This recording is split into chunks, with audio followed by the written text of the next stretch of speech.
Saudara-saudari, apabila kita mendengar akan firman Tuhan dalam Injil hari ini, begitu membuatkan sehingga kita seolah-olah sukar untuk mau melakukan. Secara manusiawi, naluri manusia, apabila kita disakiti, apabila kita telah dijatuhkan oleh orang, apabila kita telah dikenakan oleh orang, pasti jawaban utama yang akan kita sebut, saya akan balas dendam. Saya akan benci, saya akan terus tidak akan memaafkan. Itu yang seringkali keluar dalam hati kita. Bila kita disakiti, bila kita ditindas, bila kita merasa apa yang kita lakukan tidak dihargai atau sebagainya. Kita lihat dalam bacaan pertama pada hari ini, bagaimana Raja Saul ini yang begitu cemburu dengan Daud, sehingga dia mengirim 3.000 askar untuk mau menangkap Saul, untuk dibunuh. Untuk menangkap Daud, Saul menghantar untuk menangkap Daud. Tapi apa yang terjadi? Daud tidak membalas dendam, malah dia mengampuni. Disitulah kita akan juga belajar bagaimana untuk mau mengampuni. Saya masih teringat ketika bapak saya meninggal dunia. Dia telah diracunkan oleh orang ketika usianya dalam lingkungan 58 tahun. Ketika itu saya masih belum belajar bagaimana untuk mau menangani kuasa-kuasa kegelapan. Masa itu saya belum tahu arti bagaimana untuk mau mendoakan ataupun menyelamatkan. Kalau hari ini mungkin bapak saya masih hidup. Tetapi sebaliknya, pada masa itu dalam keadaan yang tidak tahu, bapak saya diracuni dengan menggunakan lontong. Kamu tahu lontong? Kalau di Sabah mereka kenal. Di mana di makanan kamu itu disimpan, sesuatu jampi itu, lalu perut kamu akan mengembang dan mengembang, kamu tidak boleh kencing dan juga melakukan berak, dan lama-lama dalam beberapa hari saja kamu akan mati. Pihak hospital tidak dapat mengesan apa penyakit ini. Semakin hari semakin membesar perutnya, sehingga dia mati pada beberapa hari saja. Dan seluruh keluarga merasa sangat marah dan mereka mengatakan kita harus balas dendam. Itu naluri manusia. Tetapi ketika itu saya mengatakan jangan. Jangan balas dendam. Tuhan ada. Tuhan melihat segala apa yang terjadi dan Tuhan tidak pernah melepas pandangan. Kita boleh lari segala apa yang berlaku dalam dunia ini. Kita boleh saja melakukan apa saja. Tapi ingat, di pintu penghakiman kita tidak boleh lari daripada hukuman Tuhan. Lalu apa yang terjadi? Kami biarkan. Kami urus jenazah bapak kami dan kami hanya berdoa. Biar Tuhan yang melakukan seterusnya. Saudara-saudari, apabila kita melakukan sesuatu kejahatan, kita tidak akan dapat tenang. Kita tidak akan dapat damai dalam hati ini. Kita akan merasa sengsara. Begitu juga yang saya katakan kepada keluarga saya, biarkan. Mereka bunuh dia, tetapi Tuhan ada untuk mau melakukan seterusnya. Demikian juga dengan kita. Di saat kita disakiti oleh orang-orang yang kita kenali, adakah kita mampu untuk mengatakan maaf kepada mereka? Bukan senang. Itu saya mengatakan Injil hari ini begitu memberi kita satu pukulan. Am I ready to forgive those who hate me? Adakah saya mampu untuk mengatakan maaf kepada dia? Kita sering melihat apabila orang minta tolong kita, pinjam dulu 100. Kamu ingat lagi itu? Pinjam 100. Pinjam dulu duit kamu. Oke, kita pinjamkan duit kita. Lalu bila kita minta bayar balik, dia ada bayar? Tiada. Lalu kita marah. Lalu kita mengatakan, jaga kamu, saya kasih dukun kamu.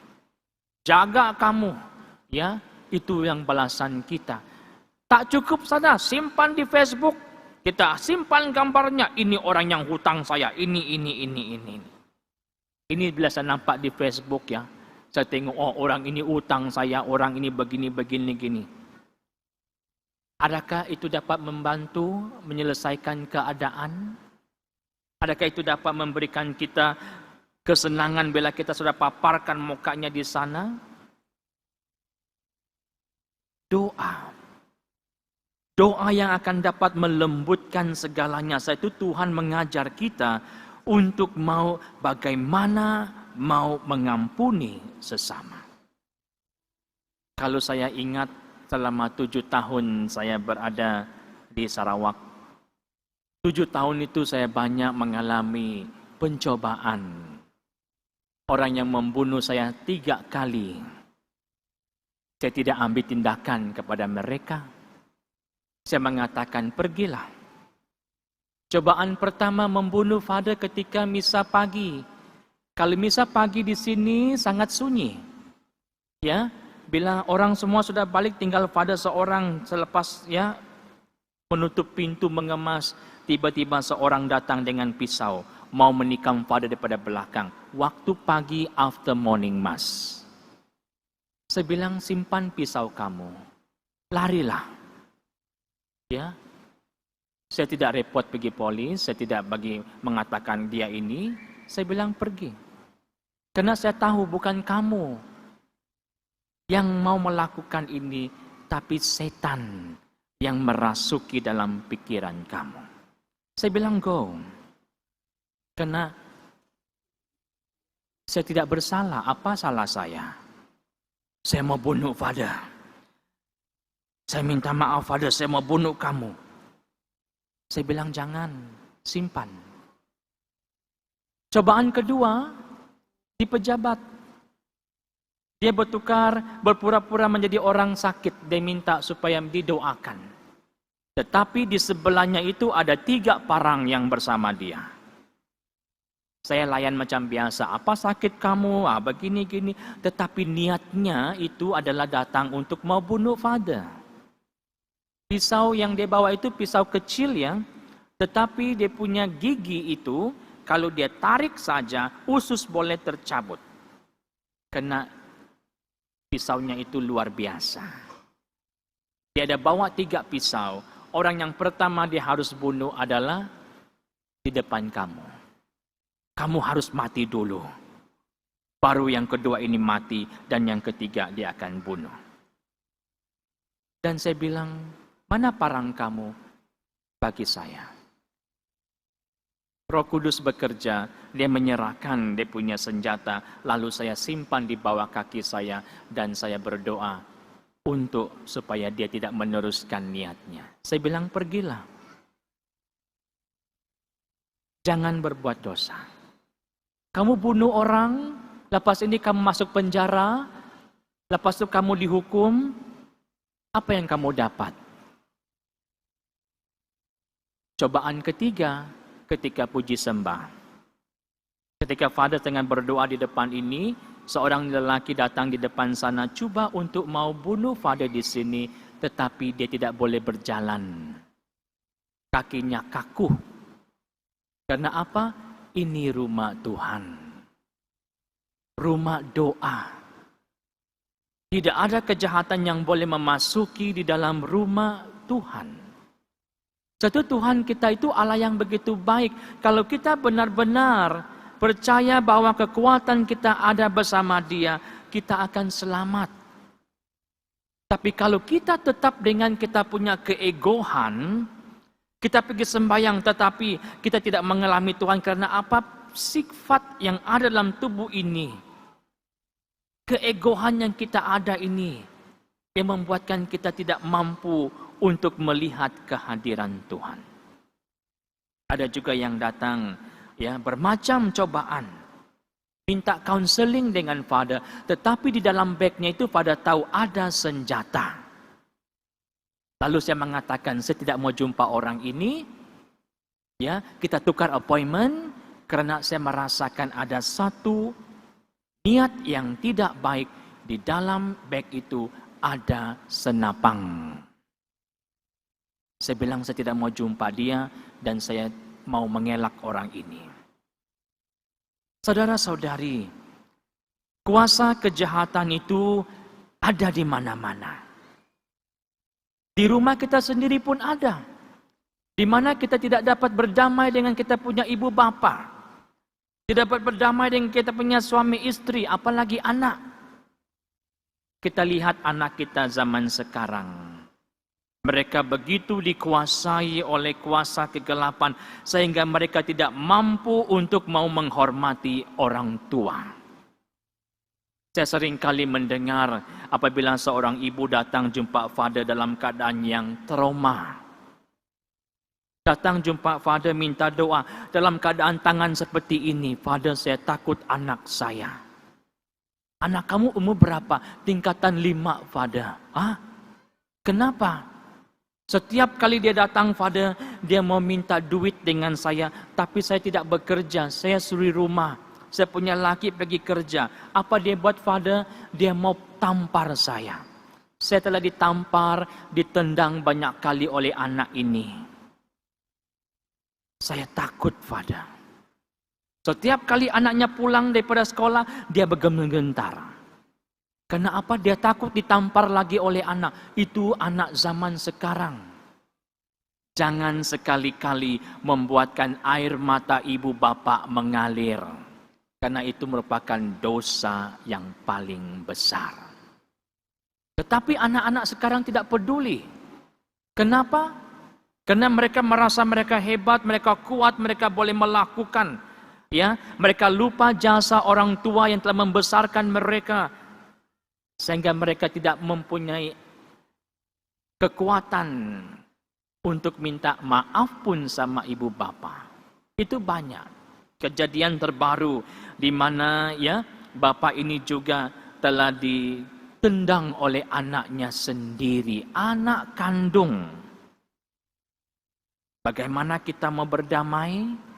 Bagaimana kita mau merasai mengasihi, sedangkan pada minggu ini bacaan ini mau mengajak kita supaya mencintai musuh kita. Sukar. Seorang anak yang telah dirogol oleh bapaknya sendiri, bagaimana dia dapat berhadapan dengan bapaknya ketika dalam keadaan situasi sedemikian? Dia datang jumpa Father minta counseling, dia mengatakan, Father, macam mana saya mau ampun bapak saya yang telah seringkali merogol saya.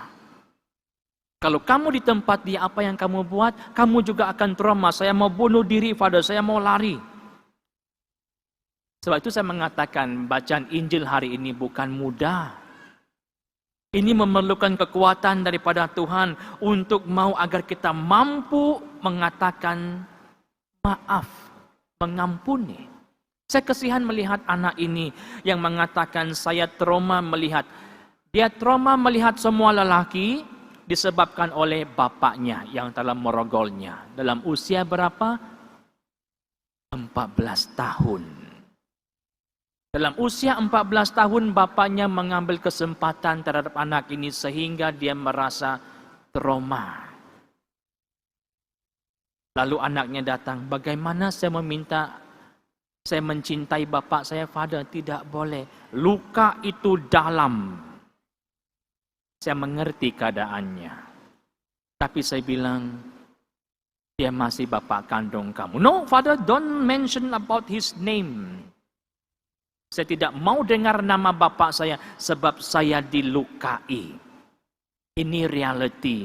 Bagaimana kita berhadapan dengan manusia seperti begini.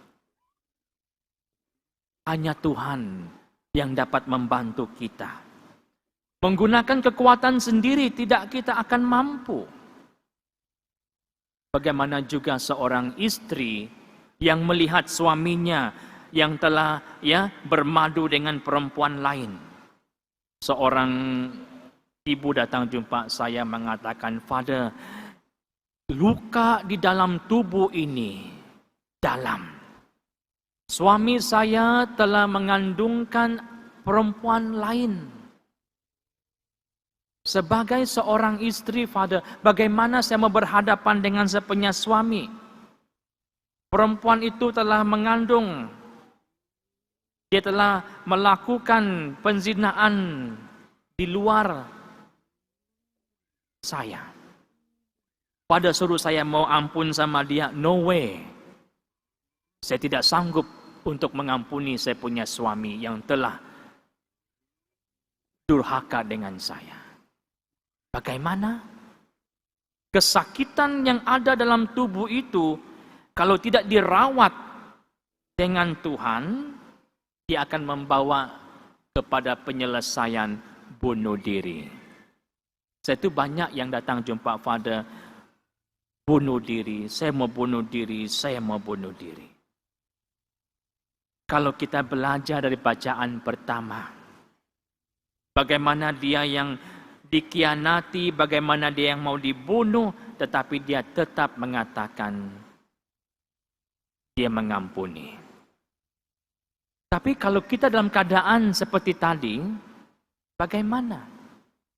Bagaimana juga keadaan seorang ibu yang sanggup dia membunuh suaminya, mendukunkan suaminya karena dia dendam, marah. Suaminya curang kepada dia dan hanya yang mampu dia lakukan, dia dukun dia punya suami sampai mati. Apa yang kita mau buat? Mau korek dia dalam itu minta maaf sudah terlanjur? Itu kita menggunakan kekuatan manusia. Tapi kalau kita menggunakan kekuatan Tuhan, doa yang boleh meleraikan semua ikatan kegelapan ini, dan disitulah kita akan menemui jawaban untuk mau mengampuni. Saudara-saudari, bacaan ini merupakan bacaan reality hidup. Bacaan ini merupakan bacaan yang hidup, yang menggambarkan situasi manusia zaman ini. Bukan dongeng, tetapi bagaimana kita mampu untuk mengampuni sesama manusia. Tuhan memberkati.